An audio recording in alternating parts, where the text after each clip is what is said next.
A poem about Queen Elizabeth II. Your human light considers itself born in what's important about a queen. So the chance of being there, not a person in power with all kinds of luck, but one or two kinds as a woman, happy honeymoon lover, wait millions, locked over celebrity-lucked attraction and the figurehead. Taking the ancestors watched down around her bed of empire and an entire slow-motion expiration.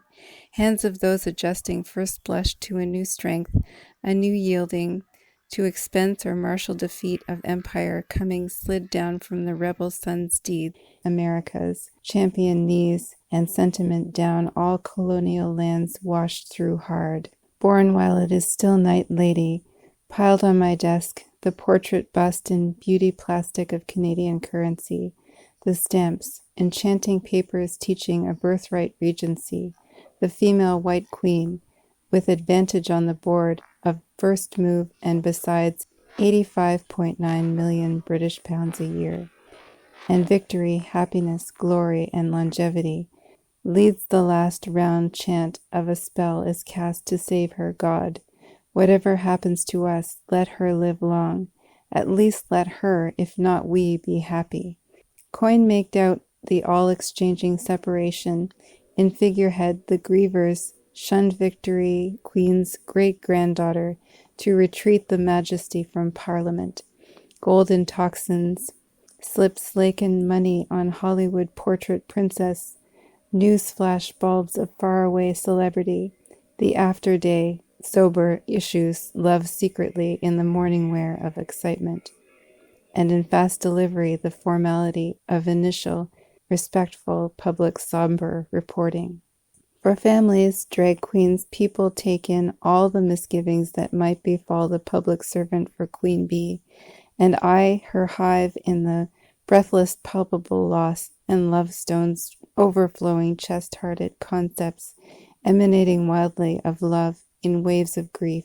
Of the victory-hearted, all the 70 years of mother-building commonwealth seized to sharing land women, hand-holding, world-crossing inwardly, baking us across to none every isle and island, continent, and landmass, ladies of a realm, a queen and god to ourselves and our precious dirt, gleaming and daring, how wide the world, and affirming inheritance. Yesterday's war-pummeled, and the wedding of my mother and my grandmother's matriarch to her man, the woman that grieves to my blood, bridged with the outcome of mid-century office working ladies who find themselves still on the job after the war, my casting matriarchs, a contemporary Queen Bee, the coin's pocket showing my mother a bee in her classroom, and for my feet to wander this earth, and Elizabeth R., my 10-year-old schoolgirl desk, some neatly stacked $20 bills, a double sheet of postage stamps, and a newspaper. She tours every country where the female monarchs walk, and so is in profile currenced to her most every coin my hands have ever held, shipping and in compatriots my every human citizen, the queen accustomed daughters, aunties, nightlife of Asian business women, whims fetched, glown out screen in every paved flight step one walking out, their own hearts for talking back to the ghosts of their Ching-like, Joseon and chrysanthemum mums and queens and matriarchs. And the heart windows kingdoms, mind's eyes streaming Jamaica queenless, black goddess on foot, doing what she pleases on the island, and it back for her soul to walk the night, taking it back for her daughters, as well the way any Elizabeth might, when repressed queen of your heart is black and from African descent, and you are white and listening for a goddess you need. What's a queen bee to a black goddess anyway? Streaming continuity and memory. All the European royal families, queens, and those the world around have dead and buried something the dead have in common with planets and sand and their stone-stock grave marker monuments and island rock, an eternal language. Speaking one another eternally, the stones of the islands are talking about power and love, rose red. So now my matriarch's matriarch is dead. Look at the beautiful queen talking to those Indian women, my grandmother said, and cried. Power and love and the ghost of conquest collapsed in dust long ago. Vision, the segregationist's colony orphaned daughter, sows the second Elizabeth is mercifully a queen of child's play, official visits, public relationships, shelter, and leisure in my mother's royal magazines. Her death let's compare to the rivers of complicated bloody tears that flew gnashed from the hearts and subjects of the Ursuline Elizabeth I, hunted from the day she was born, outsmarting her destroyers, a saving, killing, spinstering, and feeding godmother bear, declarative, beflustering, frustrating, passionate, and tactizing woman. Colony's native ghosts note the death of whom the Elizabeth I Queen, who was also king and playing for keeps, and shut the chapter on her 45-year queenship, and her portrait posthumously dragged out and revived in cultish celebrity during the long reign of James VI. This latest cushioned Elizabeth Mary Alexandra E.R. Windsor, tested by unlimited protection, not as much worked and maybe unused, figureheading another celebrity for the newsworthy expression of queenship. Mother crone hearts and chests of celebrity option is a tide of hearts cord tied together, reaching into the sky, love pouring hearts for rivers of tears from the broken island hearts into the night, because an old woman beloved for our women is dead. And how many women died on that day, as those strap of us who are young enough to cross the threshold of a nightclub establishment and shrug our coats to our bare shoulders consider. Walking through the night when young Elizabeth was born, Josephine Baker in France, 2:40 a.m. to the moment, bare legs and the face of an angel, still vibrating from athleticism of her set, and date down the car and driver she hired, taking the time to amble and laugh and hum, thinking about breakfast in bed tomorrow and your satin robe. A walking woman the world this night too, queens in our own hearts to take it back, where a random soul-made queen would walk if she could in the night by herself and had the right. To be happy, live long, noble, victorious, be happy, be glorious, gracious and free too, something the chant does not say. Women of the world, walks on your own feet too. Feel the aura of your black sisters' African heart mourning for their black and griefened dead. Today, of course, because this honor goes on every day. The list of people who were at the second Elizabeth coronation, a 27-year-old woman, rich. Queen Elizabeth I, a 25-year-old woman. Remember when you were 25 years old and your hijinks. Queen Victoria, an 18-year-old, 4 feet and 11 inches at coronation, born in every land alike, and black goddess or Asian or Tyendinagan, a bed feast of edgy deeds, history, all. And what kind of ruler are you, beloved crone in your heart? To find out that you were part of her hive all along and you thought you weren't, when grief is pouring out of both traitorous New York and loyalist township, out of you whose mind and politics and tongue said it hates the monarchy and all it stands for, tears. Walk the earth tonight and every night after dark, and laugh if they tell you what to do. If the queen can't come to you, try to hear the reconstitution of the black and brown goddesses, at once repressed and denied. Human strands like night black enthroned Africa in all of our human cradles, after a queen in Ethiopia, in Cairo, in Nigeria.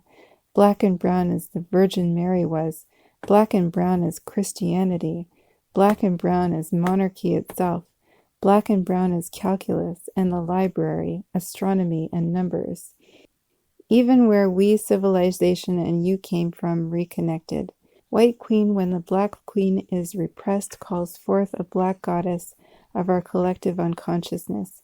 Black rebranded to be white, and this earth under our feet, and the goddess pantheon of India, and all its tigers to make the queens in our hearts for our black and cushioned soul leather casted feet, attending the coronation emissaries, a queen from Africa, and sends floral arrangements and official cards and letters. Are there enough flowers? The loyalists and the rebel American walks the earth in their flip-flops. The fractured church, whatever their lean, leaves their candles burning for themselves. The floors of beautiful Balmoral, taking footsteps, your loyal employees, whom she was queen of, and paid by the British hand-heart rending, say long may she haunt. There monarchy upsells the crown chakra of everyone, for what she couldn't do and I can. Taking back the night in meta-consciousness and poetic metat. Our black sheep sister, the queen of the night, returns, a big cat, first a baby puma, then growing, screams with anger like the night goddess might.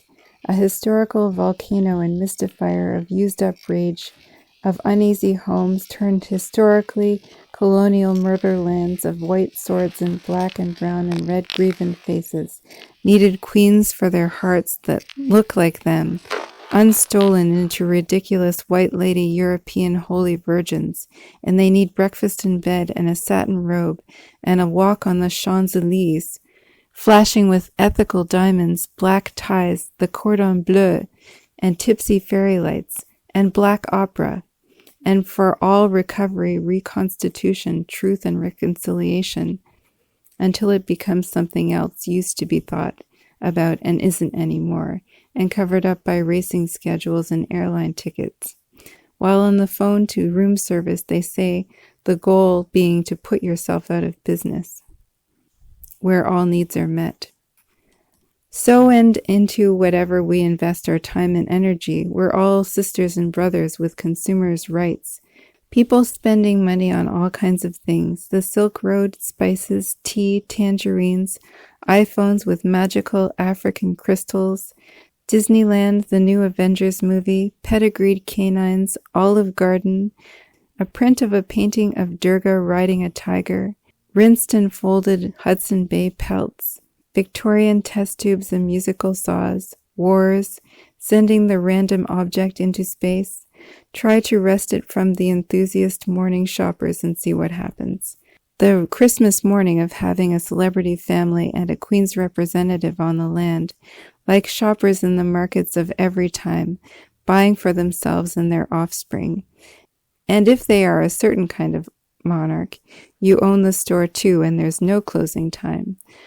Walking the land in Victorian-style slippers with a monogram, so like the whole world is your bedroom. Victorian queens, but of age shoppers, sent out of the store at closing time, an expensive child pushed out of the nest by the mechanism of governance, during the reign of a decade's grieving absentee short white queen who didn't even believe in women voting. So Canada, like all the Americas, can do what we like with the semi-religious architecture in the private heart, drop deep into the earth and archetypal architecture for their own mirror's reflection for themselves, and walking on their own royal feet, pushed out like outlanded Catholic Quebec, who still won't party on a Sunday, Euro-abandoned, Euro-realized, Eurogated, and Euro-vocated by the regicidal godless French, whose enemy woman silenced, and us for being, like the rest of it, too expensive, and walking forward in your own kind of cotton dress sovereignty, and burying the queen in the earth under your feet to dream. For how you, America Jane Wilson, Ming Guy Young, Abaha O Ginger Rogers from your ears to the feet, and the ground below you must not be without awe-inspiring majesty. What a loyalist would say in this loyal land I'm in, or I, neither loyal nor disloyal. Choose for yourself to turn your back. Let the clock run out and stow it away, or lay your hands on the wood of Oxford, or to imagine the caged flame spirit escape, or don't at all. Better than me, you know the constructs well enough of law and rules and endless talking about philosophies to which literally there is no end, I would guess.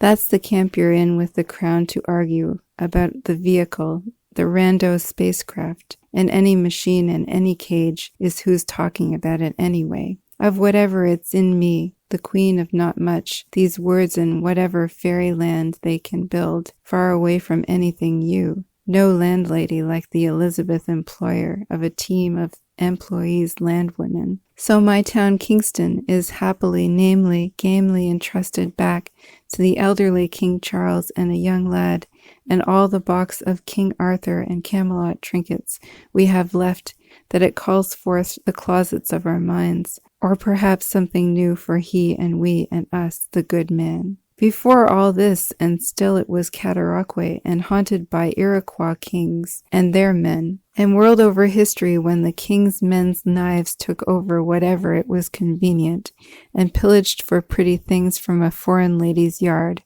who had the same taste as their wives back home, and took the screaming women to be wives, who can't speak their language, or slaves if they were ungrateful, in the name of something greater, the church or God, both painted out to be white as snow. Sister, who is killing you now here?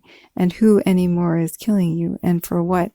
And who was that in the field pointing and selecting for a special queen? Or was that under a historical queen's orders? What said she, or did her men do and decide? Long ago disgrace of the desperate empire. Searching for things to worship has always been a tricky business between the sacred waters of life and the stone engravings of death and the soul, but we all know about it anyway, private negotiations for which most are over and done with, like Elizabeth, whatever the outcome. My feminist heart from the woods got to vote, rent an apartment by ourselves, own land and credit cards, and Elizabeth stamped on my coins looking like my own father's mother, preaching the question of your baubles and the places you keep your baubles in. Art and architecture, the woman in you, boy, man, king, an innocent celebrity, sleeping and deserving. The history of red raining veins, distantly fading, rages elsewheres.